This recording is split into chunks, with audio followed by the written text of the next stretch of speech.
I guess we're rolling. I guess that means we're rolling.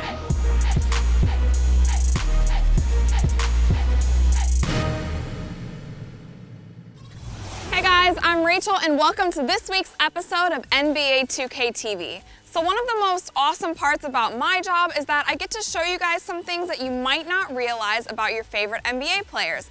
And one guy who definitely seems to break the traditional basketball player mold has got to be Chris Kaman.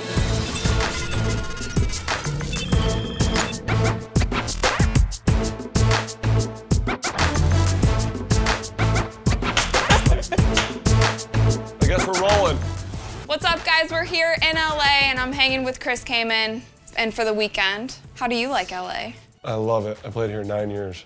Yeah? Yeah. What's your favorite part No, I'm about just kidding. LA? I don't love it, actually. You don't love No, it? I don't love LA. What's your favorite city then? Probably Miami. And you're in Portland now, which is Yeah. like The opposite. the opposite. Yeah, I just like the weather in Miami is pretty nice, and then you can pretty close to the beach, and you're pretty close to people, so there's a lot of things to do. So you're in Portland now. What's your favorite part about Portland besides the basketball aspect? The outdoors is nice to be able to go outside and have a little bit of space. You know, for 9 out of 11 seasons I played here, and there's space, but there's not the same space. So it's just nice to be able to have a little bit more room and, you know, let my dogs go outside, run around, and have a little space. What kind of dogs? I got a German Shepherd, and then I have a Newfoundland. Newfoundland. Newfoundland, he's I'm 100 totally a cat person, so I'm not even familiar with Yeah, these I'm not into cats. breeds. Sorry. I know you love cats. And I'm but I'm sorry to hear that as Yeah, well. it's okay. But my Newfoundland's, he's 155 pounds, and Oh, wow. my Shepherd's 100 pounds. Did you always play ball growing up? Yeah, since I was 5, we always used to play. Started in the backyard with my brother and my dad, and then moved on to, you know, the parks, and then, you know, the 3-on-3 tournaments, and just anything and everything I could get my hands on. If it wasn't basketball, what do you think you would pursue? I don't know, maybe like some type of hunting or fishing, but it's hard to get paid in that industry, you know, to make a living. So I'd probably be working on cars or something. I don't know. Thank God I don't have to worry about that. So speaking of fishing, I watched your Exploring Kaman show on YouTube. I came from the YouTube world, so I'm a total like YouTube freak, and I watched all of those episodes, which was awesome. It seemed like a pretty wild trip. Yeah, it was unique. We had done it. I had this boat, and we had went down to Mexico a bunch of times, and I never filmed it. And then I was like, hey, we should, you know, all this crazy stuff was happening, so I was like, we should go down. When we go down this time, we should have my buddy come and film it. And he brought a couple cameras, and we filmed it. And I had just kind of put it away for a year. And then we showed it to a couple people, some cuts, and they were like, man, you should do a show with this. So I was like, all right. So we started editing it, and 3 years later, here we are, and you know, it's 6 full 20-minute episodes, and it's pretty interesting stuff, and I've got a lot of good feedback from it. So I'm just happy to show people what I do for fun in the summer. I think you have a good system there, because I think what I liked most, it was just real. Yeah, from start to finish of the show, I'm just having a good time. That's all we were doing. You know, that's why, like I said, it makes the perfect show because it's not fake, it's real. Yeah, it's very relatable. It was really cool. Thank you. I enjoyed it.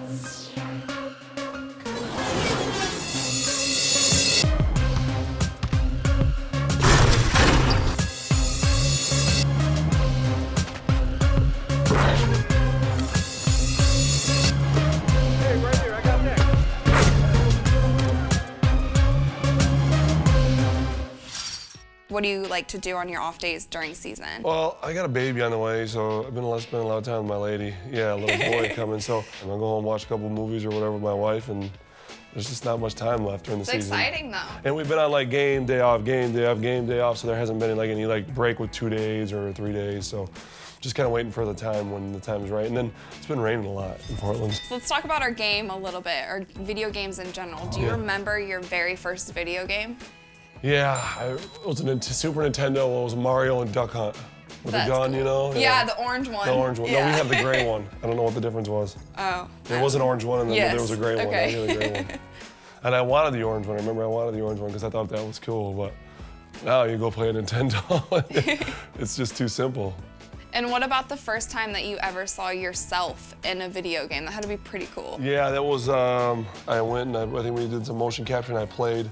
And I was like, whoa, like, this is pretty cool, you know, like, to see yourself. And I remember I played it over and over and over and over, and I was pretty good at it. And then I like the 2K graphics, to me, are like way ahead right now. What advice would you give to kids who may look up to you and want to be in your shoes one day? Well, I mean, none of this has come without working hard. So I always tell the kids every time I get a chance, you know, you got to put the time in. That's just the key. And the terrible thing that it's kind of corny, but it's your schoolwork. I mean, if you don't like it even, you need to have it. It's something that you really need to focus on because you ain't going to college. And if you ain't going to college, you ain't going to the pros. They changed the rules. You can't just come out of high school anymore. So anything else outside of basketball that's like fun in the works for you? I like to hunt a lot, so I mean, it's very atypical of NBA hunting there, but there are some guys who enjoy that kind of stuff, and I like being outside where it's quiet.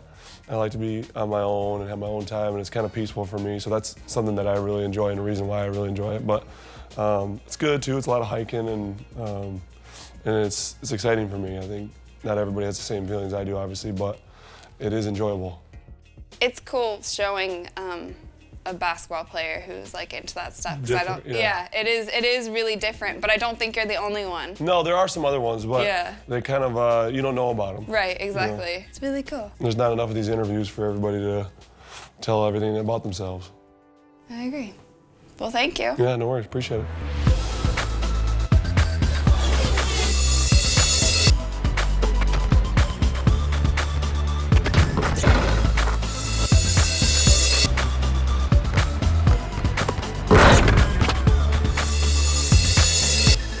In transition, here comes Hard, high, and strong. Now let's jump into MyPark.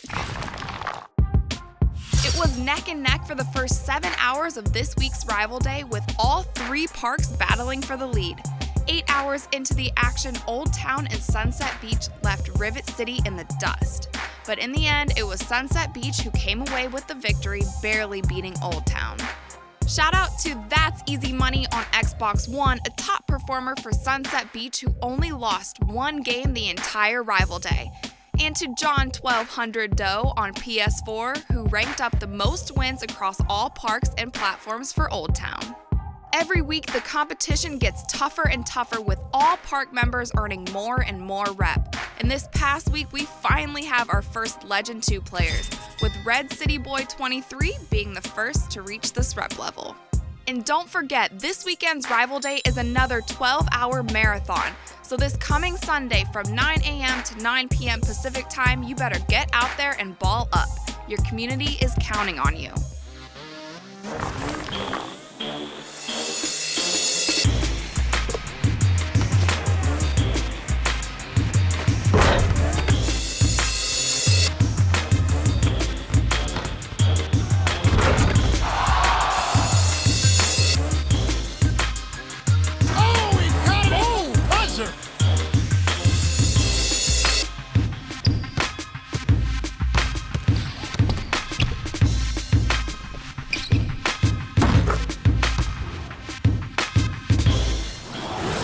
Thanks for watching, guys. Make sure that you keep sending in those highlights to NBA 2K TV at 2ksports.com or share the videos on social media using the hashtag 2KTVWow.